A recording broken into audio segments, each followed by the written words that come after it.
La réconciliation. Que ça veut dire? Qu'est-ce que la réconciliation? Qu'est-ce que ça veut dire?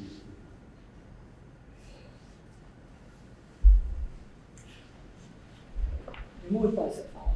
Le mot n'est pas assez fort. Pas assez fort. Dans quel sens? Il y a un gros travail à faire. Ah. Ça ne se fera pas demain matin. Ça va se faire au long des années. Ça va prendre du temps. C'est faisable. Il n'y a rien qui est impossible. Rien n'est impossible. Il suffit d'avoir la foi et de croire que quelque chose peut se réaliser. La base de la réconciliation, c'est le respect de la dignité humaine. Parce que la dignité humaine, pour moi, n'a pas de couleur, n'a pas on dirait de patron bien marqué d'avance. Là. C'est le respect de la dignité humaine, quelle que soit son apparence. Un humain, une personne humaine, c'est une personne humaine. On peut avoir autant de définitions de réconciliation qu'il y a de personnes. On vient de voir ça. Alors, juste dire ce qui est là, puis voir à partir de là ce qui m'empêche, ce qui est devant mon esprit. Alors, on passe 3 jours ou des 4 jours à découvrir ce qui m'empêche d'être. Les humeurs dans ça, les pratiques, ce que nous faisons habituellement. Donc, on dit, oh, il est toujours en colère, ce gars-là. Ah oui, mais s'il connaissait son histoire, puis connaissait que c'est qui déclenche, il pourrait savoir pourquoi il est toujours en colère. Puis une fois qu'il connaît, après ça, il y a un choix. Parce que l'atelier de retour de l'esprit est basé sur la responsabilité. Le cœur de l'atelier, c'est la responsabilité. Lisa Raven elle-même n'est jamais allée au pensionnat. À l'âge de 5 ans, elle a été agressée sexuellement par son grand-père. Puis ça a duré quelques années. La petite fille aimait son grand-père. Le grand-père lui a enseigné bien des choses. D'un coup, il y avait cette agression. Alors, ça fait un mélange. Ça fait un tiraillement. Alors, il se demandait pourquoi c'est qu'il m'agresse? Pourquoi c'est qu'il fait ça? Peu après, il a appris que son grand-père était un survivant des écoles résidentielles, des pensionnats. Donc, elle avait des difficultés à blâmer. L'enfant, normalement, ne blâme pas l'adulte qui l'a agressé. Elle avait des difficultés à blâmer son grand-père. Donc, qui a-t-elle décidé de blâmer? Bien, à part d'elle-même. C'était l'Église. Qui a causé que son grand-père soit de même? C'est le pensionnat. Qui était en charge du pensionnat? Les oblats et l'Église. Alors, elle a commencé à avoir une haine contre l'Église. Mais est-ce qu'à 5 ans, on peut être concerné? Bien, ça, c'est. L'événement est arrivé à 5 ans. Là, je parle quand l'histoire se fait, se développe. OK? C'est devenu à un tel point que sa mère allait à l'église. En fait, j'ai présidé le mariage de sa mère. Sa mère et son beau-père. Alors elle, à un moment donné, sa mère allait à l'église, elle dit comment elle choisit entre l'église et moi. Parce que là, elle blâmait l'église, elle blâmait les prêtres. Et puis là, sa mère allait à l'église qui a causé tout ça à sa vie. Alors, à ce moment-là, elle a eu la colère, la haine de sa mère. Ça a duré pendant des années, jusqu'à temps qu'elle prenne cet atelier, le retour de l'esprit. Puis il a duré dans ses 30 pensées. À l'occasion de l'atelier, elle a pu se réconcilier avec sa mère. Elle a pu créer la paix entre elle et sa mère. Elle n'avait pas seulement avec elle-même, mais aussi avec sa mère. Et puis aussi, nous travaillons ensemble. Nous sommes amis. Moi, j'étais curé dans sa paroisse. J'étais là pendant 15 ans. Est-ce que je l'ai vue dans l'église, elle? Non. Elle était petite. Je ne la connaissais pas. Et ça m'a connu quand j'ai commencé ma formation dans le retour d'esprit, elle aussi. Maintenant, on est un grand ami. Il est à Hollow Water, c'est 2 heures de Winnipeg. Il vient, il est le directeur général, alors il fait un peu des rencontres. Il y a une chambre dans notre communauté. Il vient, il y a une chambre. C'est pas une petite fille de 5 ans qui a été abusée, mais à cause de la réconciliation.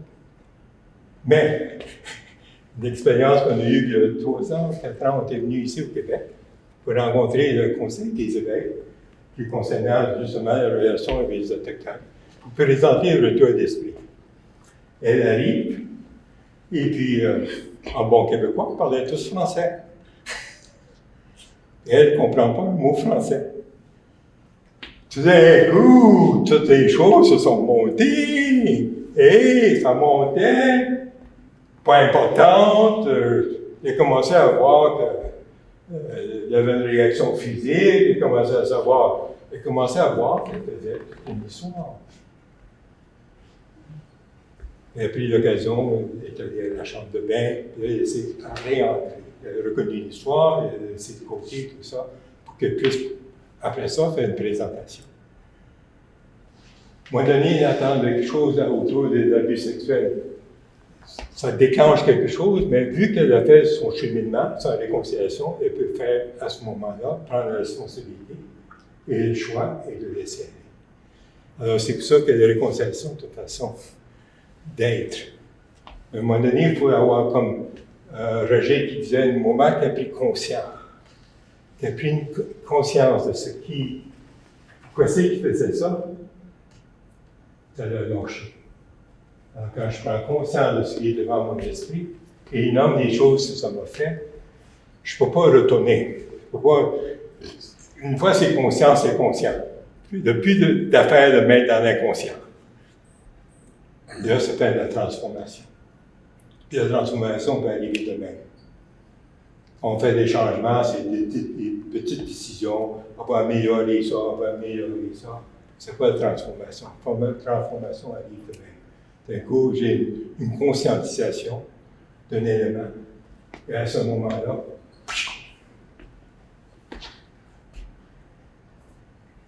ça transforme, ça laisse aller. Les ateliers, c'est ouvert à tout le monde. Tu sais, comme moi, je suis intéressé, mais j'ai jamais eu à travailler avec des Autochtones, j'ai jamais eu c'est-tu ouvert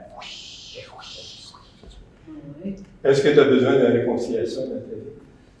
Oui, dans ma vie, oui. As-tu besoin de la réconciliation? Oui. L'atelier est tout le temps pour toi. Alors, l'atelier va au-delà de la réconciliation entre autochtones et non-autochtones. En fait, les premiers 4 jours, la réconciliation arrive d'abord. C'est la guérison, on va au-delà de la guérison. Il y a une certaine guérison, mais ça va au-delà. Alors, la réconciliation commence avec soi. Puis, alors moi, j'aimerais juste dire que ce qui m'étonne, moi, quand je suis un atelier, c'est que je me rends compte jusqu'à quel point on a besoin les uns des autres pour avancer, pour cheminer. Quand j'avais eu le privilège d'aller vivre un atelier autochtone à Winnipeg. Puis, on a des activités à faire seul, on a des activités à faire en grand groupe, mais on a aussi des activités à faire avec une autre personne, en petit groupe de 2 ou 4. Puis, je me souviens que j'étais assise avec un jeune autochtone de Winnipeg qui avait tout contre lui. Puis quand on a commencé l'atelier, puis qu'on devait travailler ensemble, je me disais, bien, on est tellement différents pour l'âge. Moi, j'avais peut-être 54 ans à ce moment-là, 55 ans, un peu conservatrice par rapport à lui, qui a une expérience de rue, qui a tout fait, qui a tout vu depuis qu'il est né, probablement. Je me disais, comment est-ce qu'il va se sentir avec moi, qui est tellement différente de lui? Mais on a commencé des activités ensemble, puis je me suis rendu compte qu'il s'ouvrait à moi, mais c'était réciproque. Moi, je m'ouvrais à lui aussi. Puis j'ai vu ça dans les autres ateliers, où finalement, quand on commence les activités ensemble, on oublie le statut professionnel de l'autre ou le background social ou familial de l'autre. On voit tout ça. On voit la personne qui est devant nous. Puis il y a beaucoup de dialogues qui se développent, beaucoup d'ouverture. J'ai connu le retour à l'esprit par le biais de 2 collègues à l'Institut de théologie pastorale à Chicoutimi, 2 femmes, dont une directrice qui avait pris connaissance des articles de la Commission Vérité et Réconciliation qui insistaient sur la formation à donner en Église pour la réconciliation. Alors, comme la directrice dit, je voulais rendre ça concret, elle a vu qu'il y avait cet atelier à Montréal, ils sont allés 2 de Chicoutimi pour vivre le retour, et quand elles sont revenues, je peux vous dire qu'il y avait déjà des changements dans leurs attitudes. Une qui était plutôt, on va dire, discrète, très peu affirmative, tout d'un coup arrivée en disant « Non, j'ai décidé, il y a une déclaration à faire à la fin de la session », et elle disait qu'il fallait qu'elle soit assertive, affirmative, qu'elle puisse... Aujourd'hui, c'est devenu notre directrice. Puis, vous devriez voir à quel point elle défend les dossiers. Il y a quelque chose de changement important, puis qu'elle nomme là. Je suis quasiment en train de donner son témoignage à elle. C'est pas ça que je devais faire. Dans les choses qui m'ont marqué, moi, en fait, ici, nous, on a appelé ça une éclipse. Dans notre équipe, je n'ai pas repris l'expression, mais je trouve que l'expression de l'éclipse, elle dit bien la chose, parce que dans une éclipse solaire, par exemple, ou lunaire, la Lune ou le Soleil disparaît dans le noir. Puis c'est un peu comme ça, dans le fond, ce qu'on passe devant, l'être disparaît derrière quelque chose, finalement, qui n'est pas nous-mêmes. Alors, une éclipse, ça me paraissait intéressant comme image pour nommer ce diagramme-là. Une autre chose, en entendant les exemples qui sont donnés, j'oserais dire qu'il ne faut pas nécessairement avoir vécu un abus, un traumatisme grave. Alors, les exemples qui sont donnés partent souvent d'exemples assez extrêmes. Je n'ai pas vécu d'abus sexuels graves, ni de traumatisme de cet ordre-là, et pourtant, les exercices, les démarches qui ont été faites pendant la session m'ont profondément aidé personnellement.